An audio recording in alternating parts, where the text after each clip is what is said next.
someone I once knew.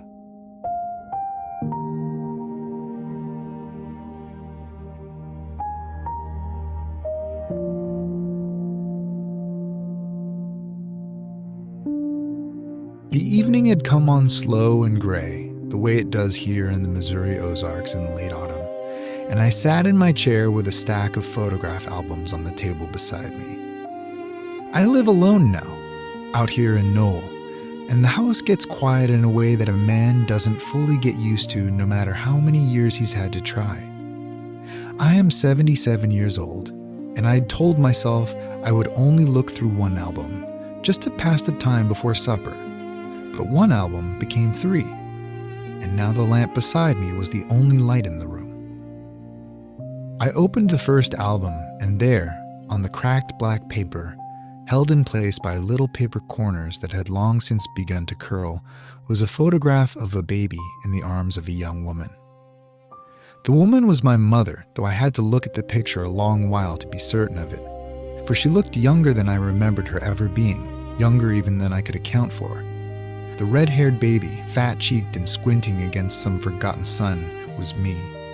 I knew this the way a man knows a fact from a book, without feeling it in his chest at all. It seemed to me a strange kind of information, the sort a stranger might hand a man on the street, true, but not quite believable. I turned the pages and came upon Albuquerque, the dry yellow yards and the low adobe houses where my family had lived when I was a boy. There I was with Mac, my best friend in those years, the two of us squinting into the camera with our arms slung over each other's shoulders like a couple of young toughs, though we had been no such thing. I remembered Mac's laugh, high and sudden, and the way we used to walk out past the edge of town where the desert took over, hunting for horned toads and arguing about which one of us would grow up to be a cowboy. I could remember the feel of the sun on my neck out there and the smell of the dust after a rain, but I could not, for the life of me, find in my own chest the boy who had felt those things. He was in the picture, sure enough, but I was somewhere else entirely, watching him from a great distance. Further on, there were pictures of me in a baseball uniform, the wool of it too heavy for summer, my cap pushed back on my head in a way that must have seemed rakish to me then.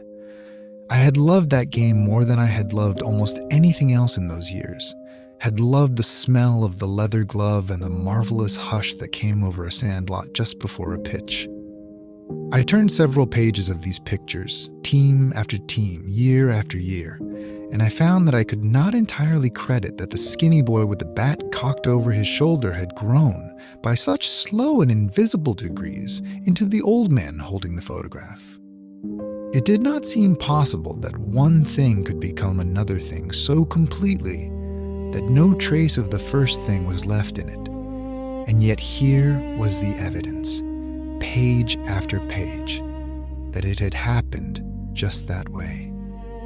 There were pictures from grade school and junior high too, whole rows of children lined up, and somewhere among them, in several photographs, was Bob, my best friend through those junior high years, the two of us grinning like we had gotten away with something.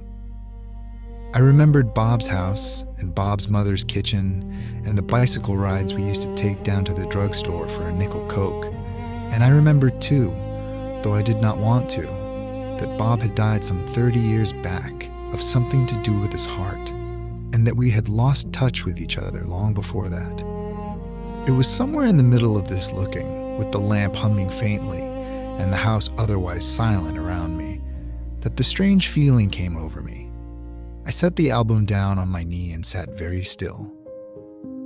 I found that I could not make myself believe in any way that felt true and not merely reasoned out that the baby in his mother's arms and the boy in the desert with Mac and the ball player in the heavy wool uniform and the grinning boy on the bicycle with Bob were the same person as the old man sitting in this chair in Knoll.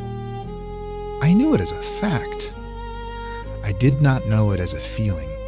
The gap between those two kinds of knowing seemed to me, just then, about as wide and as cold as anything I had ever come up against. I turned more pages and found myself in my police uniform, young and straight-backed and solemn-faced in the way young men try to look solemn when they want to be taken seriously. There were pictures of me and my wife, Robin, the two of us standing close together at some picnic or another, her hand tucked into the crook of my arm, both of us laughing at something the camera had not managed to catch. There were pictures of me in my 40s with my two sons, Rob and David, all three of us posing for the camera while on some long-ago vacation. And in these pictures, too, I found that same distance, that same sense of looking at a man I had once known, rather than a man I had once been. I closed the album finally and sat with my hands folded on top of it, and it came to me, slowly, the way understanding sometimes does come to a man late in the day, that what I disliked so much, what had troubled me all my life without my ever quite naming it, was change itself. I had never been a man who welcomed it. I had wanted things to stay as they were. The boy to stay a boy, the young husband to stay young, the sons to stay small enough to carry on my shoulders. And none of it had stayed, not one single thing. And I had been as powerless to stop any of it then as I am powerless now to call any of it back. I thought about the baby, and the boy in Albuquerque, and the ball player, and the young policeman, and the husband, and the father, and I wondered, not for the first time, but more sharply than I ever had before, whether I am truly the same person as all of them, carried forward through the years like a single thread, or whether they are people who have simply ceased to exist, gone as surely as if they had died, and I am only someone left behind who happens to remember having known them. I didn't have an answer to this, and I suspected, sitting there alone in the lamplight with the albums closed around me, that no man ever really did. Outside the window, the dark had come down completely over the hills of my home, and the house was quiet, the way it always is now, and I sat there a good while longer before I found the strength to get up out of the chair.